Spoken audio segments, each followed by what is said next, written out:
Volvo smo kupili 1975. godine u Švedskoj kao rabljeno vozilo već. Ja sam radil 20 godina sa suprugom u Volvu u Švedskoj. Mi smo se zaposlili 67. I onda smo tek 75. odlučili da ćemo ići s automobilom na godišnji odmor. I onda smo kupili rabljeni auto i krenuli smo na put lijepo. I trebali je put 2 dana. Tako smo se zaljubili u taj auto i onda smo ga 1991. prijavili na carinu da ćemo ga uvesti. Stajali je 2-3 godine tu sa švedskim tablicama i onda smo ga uveli. I taj auto je ostao. Nismo ni onda mislili da bomo taj auto zadržali. Kak je put trajalo oko 2 dana, po danu se putovalo, po noći se spavalo. Uglavnom u autu.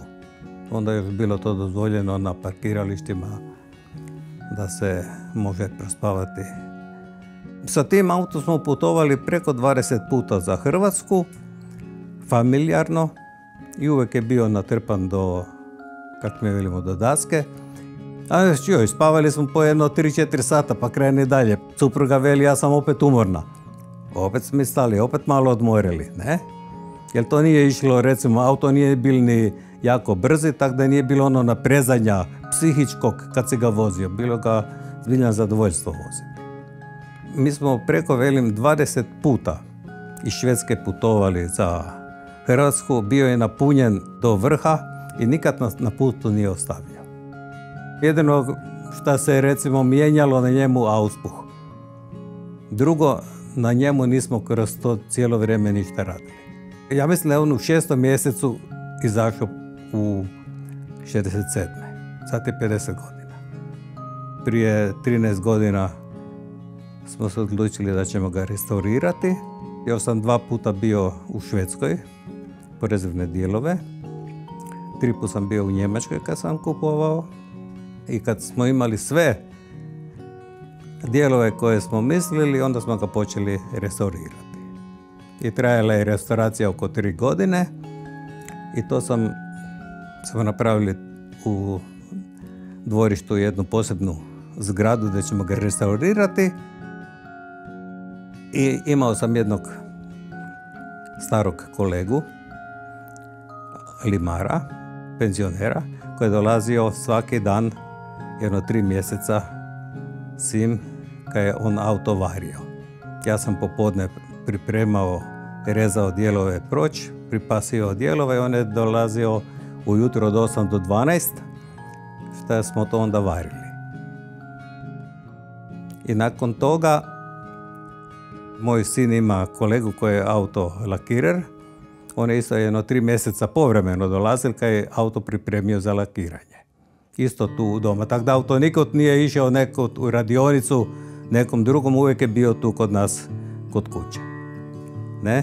I onda smo ga odvezli na lakiranje i nakon par dana kad je došao kući, onda smo ga počeli dole u garaži sastavljati. To je trajalo jedno mjesec dana sastavljanje automobila.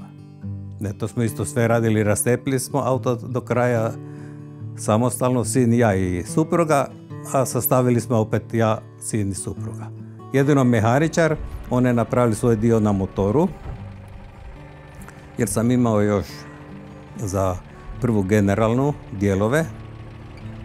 Onda je rekao mehaničar da se isplati napraviti generalna dok je već mašina vani. Napravili smo na auto takvu generalku kakvu još niko nije napravili možda. Imali sam i novu benzinsku pumpu, novi fertaljer je bio ugrađen, nova uljna pumpa, nove klackalice, nova bregasta osovina. Sve je bilo novo na njemu, osim radilice nije trebalo dirati. Samo su došli novi ležajevi, tako da je zbiljam mašina bila i više nego potrebno kad na njoj sve promijenjeno. Obloge na vratima, interijer, to je sve originalno, zicevi su originalni, ništa nije mijenjano na njemu. Jedino boja je originalna boja po boji, po broju, ali je farban. i sad ga već 10 godina imamo kao restaurirano, kao oldtimera. Prije nego kad smo ga rastepli, auto kad smo išli u renovaciju, da je to bilo negdje preko 350.000 km. U zadnjih 10 godina 22.000 km napraviti, znači oko 2.000 km godišnje prelazimo se njim. Uglavnom po susretima i kad je lijepo vrijeme, onda ga malo po gradu prepelamo i guštamo se, da, baš se guštamo. Radio sam na montaži automobila. Prva montaža, to mi je bilo na tim modelima na Volvu Amazonu. Tako da mi je taj auto prošao kroz moje ruke. A drugi auto koji imam, to je isto Volvo PV 444. Taj auto sam kupio prije 6 godina u Zagrebu, a restaurirali smo ga 3 godine. I sad već 3 godine u voznom stanju. Te je sad navršio 60 godina. Čist drugčije model izgleda, čist drugčije nego ovaj Amazon, ali isto smo onda u Švedskoj kupovali dijelove. Još mi sad kolege iz Švedske koji su dolazili na godišnji odmor su isto vozili dijelove za njega, slali poštom.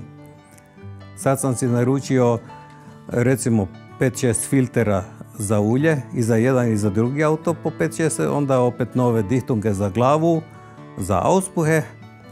Ne malo po malo, nikad ne znaš kad ti se mora nešto dogoditi. Ne? Mi sad sanjamo, kako velimo, još jedan Volvo da si kupimo, ali nema mjesta više da se... Ni mjesta, niti ne volje ima za restauraciju, ne? Ali ne možeš dobiti ono kaj mi hoćemo. A to bi bilo nasljednik od tog Amazona, to je Volvo 144. Jer ovi novi auti, to nas uopće ne zanima. Volvo i Volvo. Ne, samo smo u Volvu. Iz ljubavi. Samo iz ljubavi.